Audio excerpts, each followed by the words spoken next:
trons and tronettes.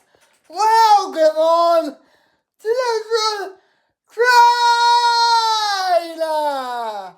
Opinion viaduct is today's destination, as I will reveal my top 10 favourite commentators. Grab your tickets, sit back, relax, as we've got no time to waste. Toot! Number 10 is Greg Clark.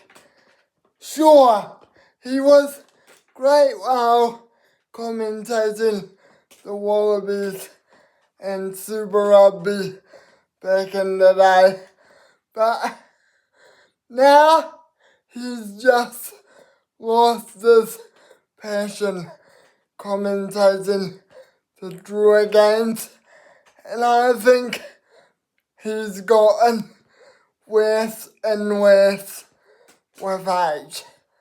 It's just not the same as it used to be, and he doesn't bring as much oomph anymore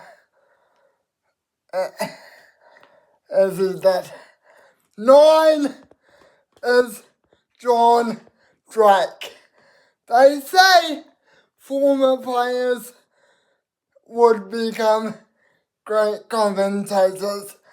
Unfortunately with Drakey, that wasn't the case. For me, he didn't bring passion to the role.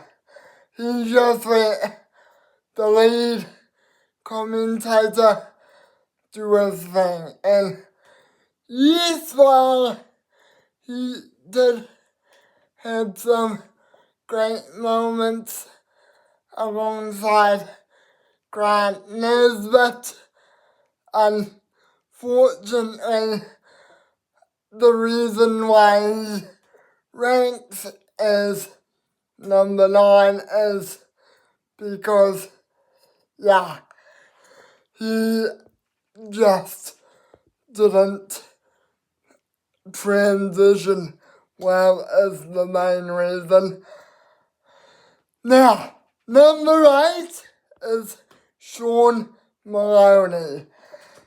He's gotten worse and worse now. Like Greg Clark, he was great back in the day. In fact, I would say his peak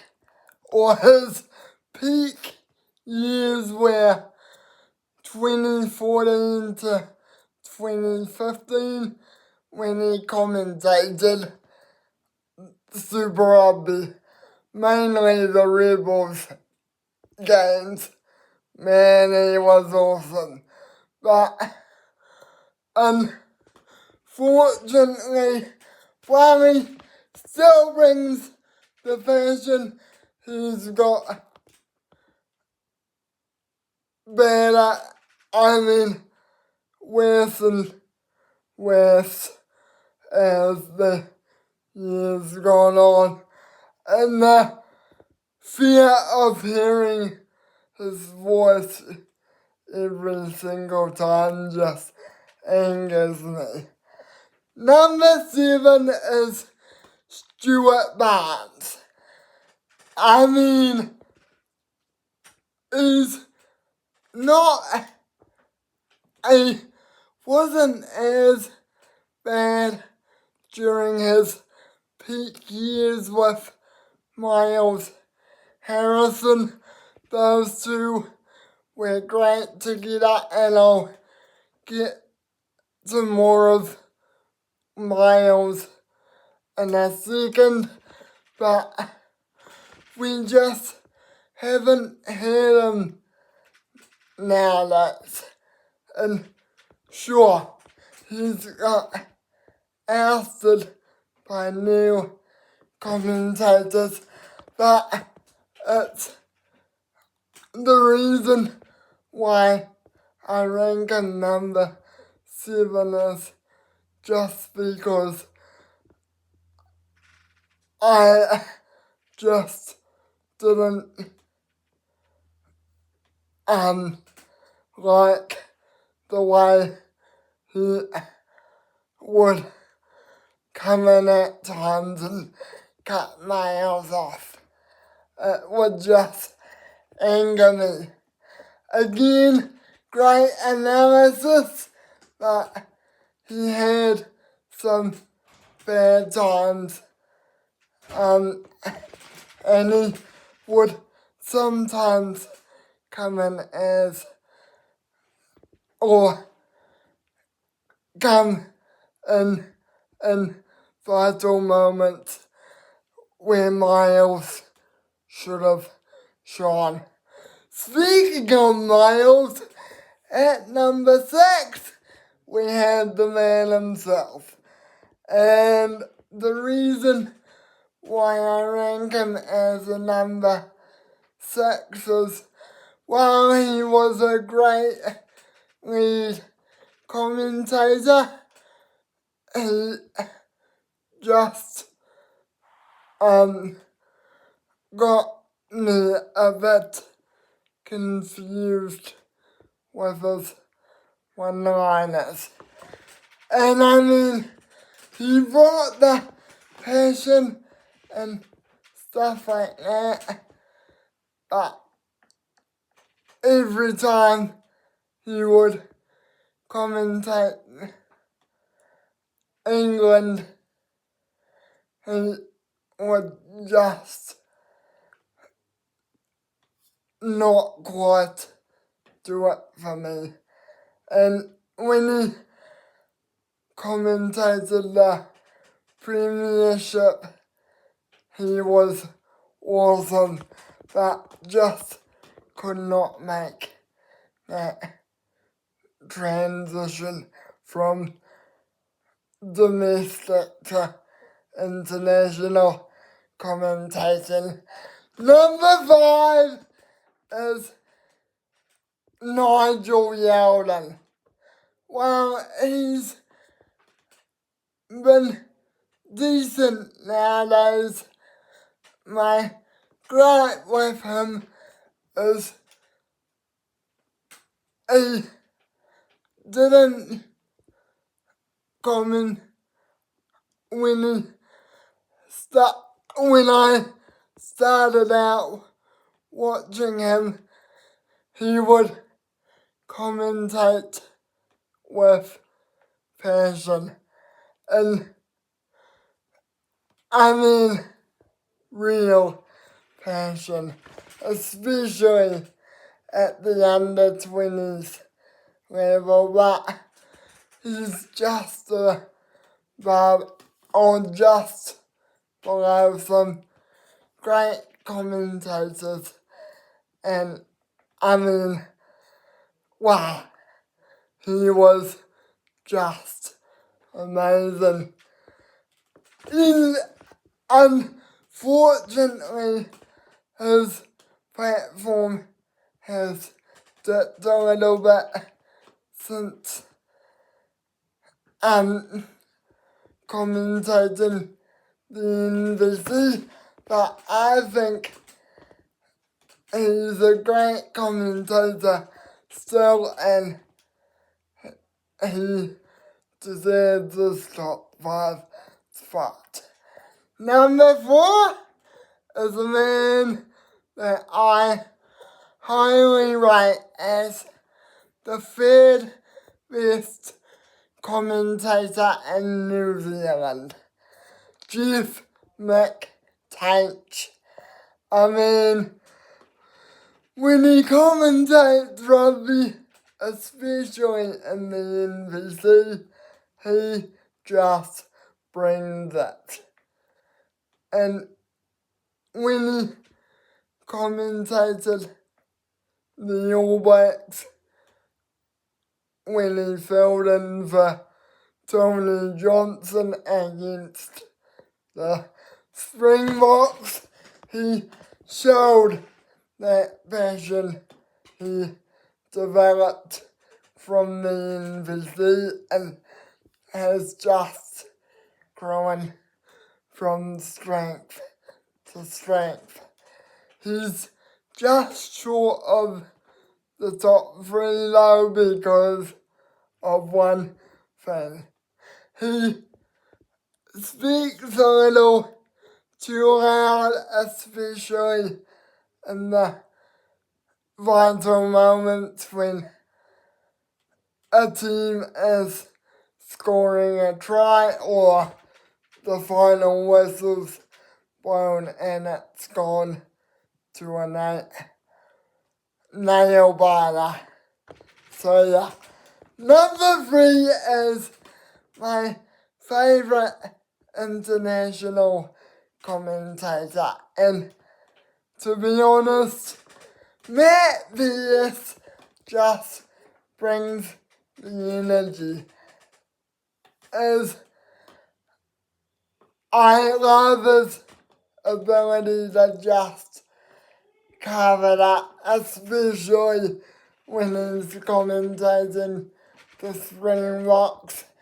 And when he commentated the Stormers in Super Rugby, he would just cover up, but not as much as the international scene.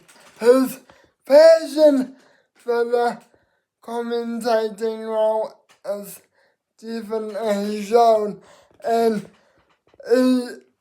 while he speaks very high when the Springboks are scoring a try, he does it with just this 100% level oomph. And yeah, I just can't get enough of it. Number 2 is the OG himself, Grant Nesbitt.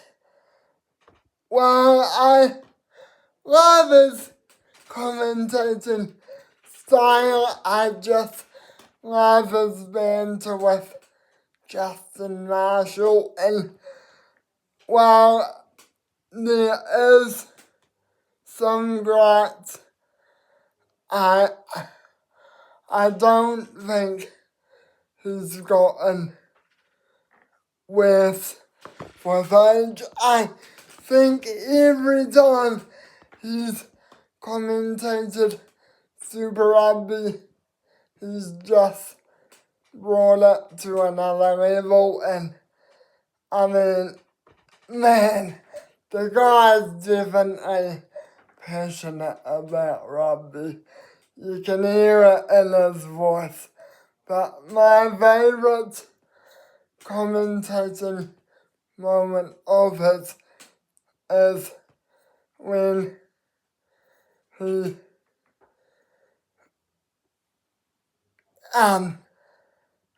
gained the final say in the World Cup final, especially when Roden Barrett scored the try. He was just bringing it in, even though Justin Marshall was going crazy alongside him. He just kept his composure and just brought his energy.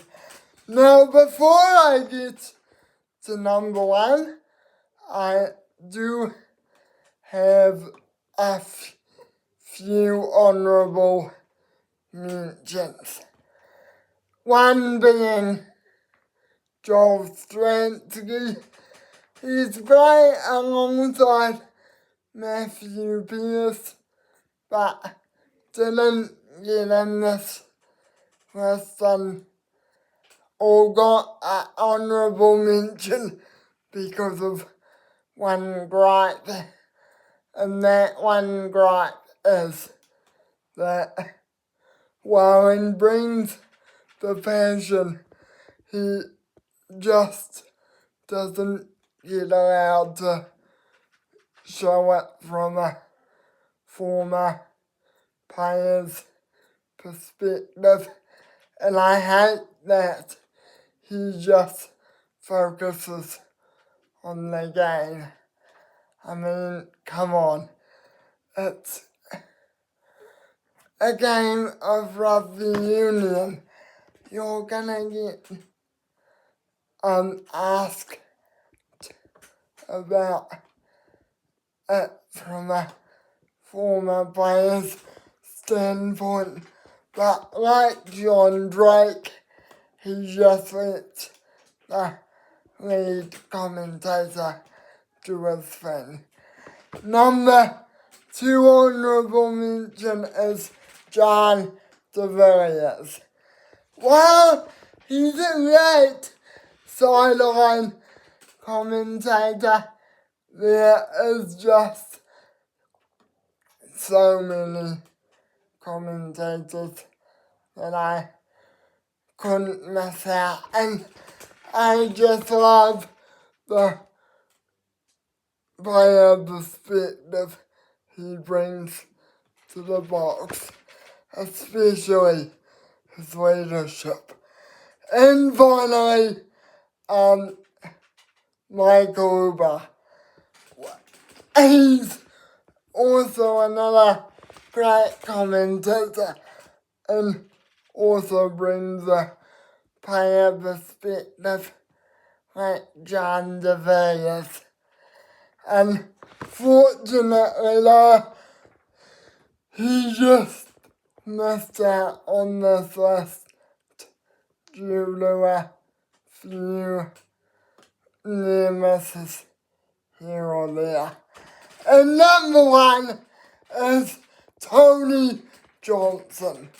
While I have talked about my many favourites about his commentary, this man is just brilliant at his craft, and he's shown that no matter what age or format he's in, he can deliver in the vital moments, especially in semi-finals and finals for domestic competitions. He's just amazing when it comes to the NBC type stuff, and keeps on keeping on, especially with the All Blacks. He just sees it as is going on, and when the players score tries, he just gets emphatic and just doesn't miss a beat. So there it is, Trons and Tronettes. Thank you for listening and watching this top 10. I really hope you enjoyed it. Please take your belongings as you are disembark your carriages and arrive at the platform. Please like, comment, subscribe, share, and do all that other malarkey while you're down there as well. Be kind to one another, right? And also, stay awesome, be cool. A simple, how are you doing, or are you all good, can make anyone's day. And I'll see you all next time for another vid. Ciao!